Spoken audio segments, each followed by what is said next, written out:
This is Blue Mountain, Ontario, Canada, and I want to show you the difference between a green run, a blue run, and a black run, with a bonus run, here at this awesome mountain. Today is a Bluebird day. It's sunny, it's not too busy, so let's start out a sweet beginner run, head our way over to an intermediate, get to an advanced, and then check out something even more special.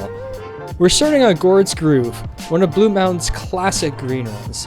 The trail is wide, mellow, and incredibly forgiving. Perfect for beginners or anyone who just wants to relax on some smooth turns. It's actually pretty sweet on powder days as well.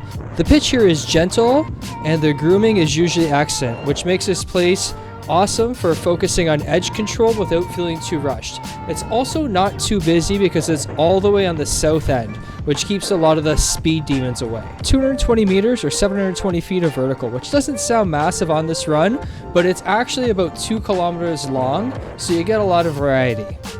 As you can see, this green run is approachable, relaxing, and the perfect way to start your day at Blue Mountain. Up next is Tranquility. It's a solid blue run that's a step up from the greens. It's where a lot of skiers at Blue Mountain spend their day. Why? Because this one's connected to the village. That's right. If you're in the village and you're staying at hotels, this is probably the run you're going to do first, last, and maybe the entire day at Blue Mountain. The pitch is noticeably steeper, but still smooth with a predictable start. You can start linking faster turns together, and you can really let your skis run a lot more.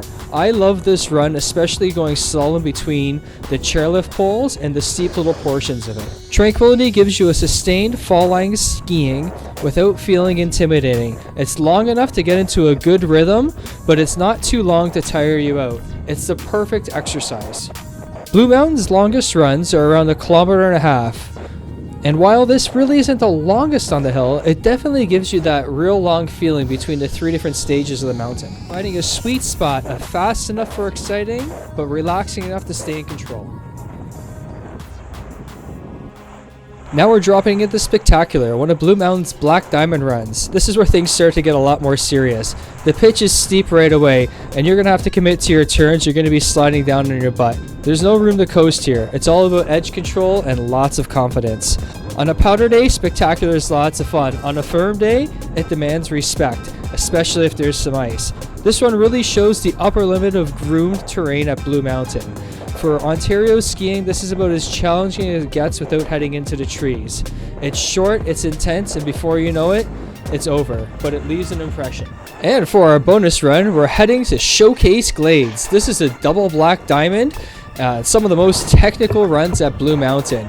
This used to be a mountain bike course. So what I'm running through here is all the different berms and the different jumps of the mountain bike course. Now I've taken out most of the jumps, but the berms are steep, it's quick, it's fast. And it really is only open a few times of the year because it starts to melt a lot and there just isn't enough snow coverage. Today was full of snow, so I decided to do it. This is an ungroomed, natural, snow-tight, constant decision-making run. The trees here are a completely different experience from the groomers, and they're different than the experience of a lot of trees up in British Columbia. They're fast and tight together, so you really are going on roller coaster style runs. It's proof that Blue Mountain isn't just a cruiser for the crowds, but it has some really challenging runs for the expert skiers out there. Now, Blue Mountain stopped mountain biking a few years ago, but the remnants of the mountain bike courses are still here, and I'm happy that they allow all the tree skiing at Blue Mountain. Many of the ski hills in Ontario do not allow tree skiing still. Mount St. Louis, I'm looking at you, but Blue Mountain does. And you can go all through all the trees pretty much on the entire mountain. The only thing that really holds you back is a few areas that have mechanical service and a few areas that don't have enough snow. If you do head into the Glades, remember there is going to be icy spots and some little rocky spots, so it can take a little bit of damage on your skis. Green runs to black glades, cruiser blues to steep black chutes, Blue Mountain has something for everyone. It's got awesome vertical that you can practice for out west. It's got cool greens to practice, well, for your first time ever skiing. Whatever you need, whatever experience, it's here at Blue Mountain.